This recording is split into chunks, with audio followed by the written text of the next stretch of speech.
Good morning. I figured I better go ahead on and get this particular session done now because I have something very important I needed to do in the morning.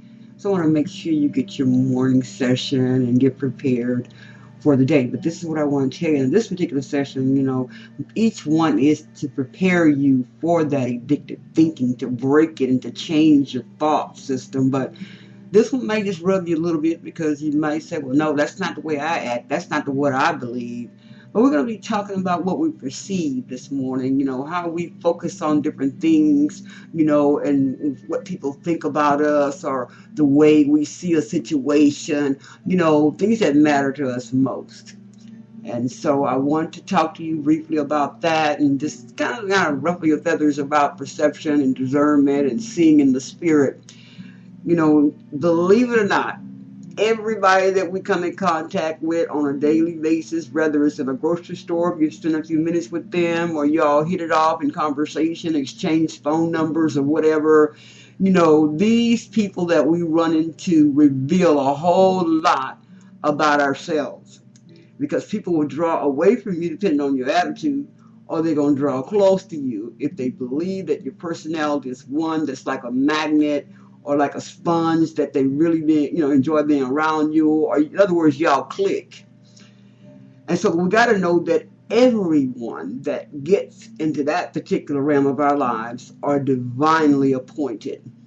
And so nobody, you got to understand this, nobody is an accident when there's a connection in the spirit realm. They are there on purpose. They're there to do something particular, and that's why we have to pray, because many of them are on assignment, or many of them could be angels unaware that you just could be disrespecting or talking to any kind of way or even thinking the wrong way about that person. But we've got to learn how to get our eyes in the spirit so that we can see what the Spirit of the Lord is telling us about a situation, rather than our old thinking patterns that we've done in the past. Always got something to say negative within our, in our soulish realm or within ourselves without person even knowing you're saying it. But this is very important to do. We've got to meditate on in the spirit realm to see. Did you know that everyone that comes in contact with us, whether we want to believe it or not, we choose.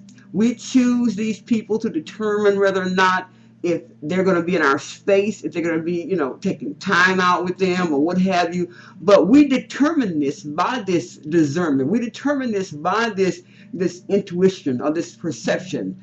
And we determine these things about these people that we come in contact with based on the level of fear or love that we're feeling in that particular moment.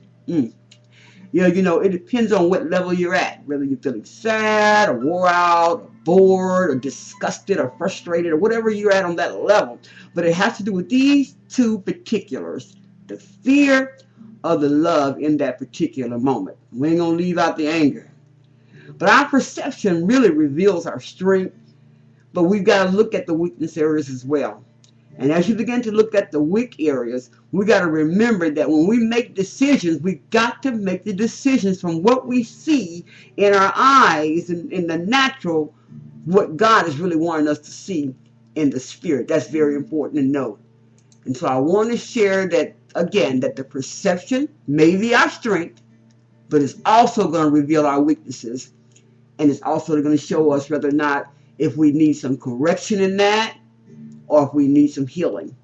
But we've got to be careful what we let our physical eyes see, because a lot of people seeing things or gazing up on things and the eye gate is getting out of whack, whether it's bad paper or magazines. And I won't go there with, pornography and magazines and things that we see or try to see, you men. Same thing, you women. Y'all try to gaze upon these men. But we want to look at what we allow our physical eyes to see. And we got to pray about it, because what the natural eyes see, many times the soulish realm will reject, especially because we're not seeing it through the eyes of God. And it's very important that we recognize this. So I want you to meditate on the fact that in many ways, all of us are mirroring the people that we come in contact with simply because of what I said, the fear, the love, and the anger, rejection, whatever that you may be feeling. These people are going to mirror you because you have drawn them into your space based on what you are feeling in those realms. That's why we can't go by what our natural eyes see every time. We have to go by what the eyes of the Lord is saying to us. That is, we need to see through the spirit of the eyes of the Lord when we discern something that we may don't, how to say, it just ain't clicking. So don't reject it. Pray and ask the Lord. But I want you to take this step for this morning. And as you begin to make decisions about what you see, or before you even leave the house, or before you even go and meet anybody, even in your own house, you ask the Lord, anoint your eyes. Say, Father, anoint my eyes that I may see in the Spirit. Anoint my eyes, Father, that they may hear in the Spirit. Because did you know that your eyes can hear too? Yeah, your eyes can hear, because people don't have to say a thing and you can hear their heart bleeding or crying or what they're going through. Your eyes are speaking because it's the candle of the soul, right? And so as we begin to go on and think on those things, I want you today to make a decision that you're going to see everything through the eyes of God. This is your assignment today. You're saying, Father, help me see everything through your eyes and not my flesh or my soulish realm.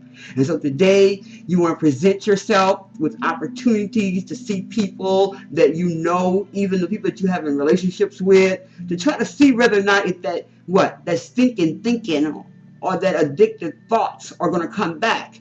And so as you have these opportunities to start over with these people and allowing yourself to go through this, pulling down the stronghold and changing your mind from that addictive thinking, you're going to ask God to let you see them through his eyes, to let him give you the anointing that you can love them like he loves them, and that you can forgive and let things go like Jesus let things go. Remember, none of us are exempt. We all have to pray and ask God for forgiveness for things every day. So just as he forgives us, who are we that we cannot process forgiveness as well?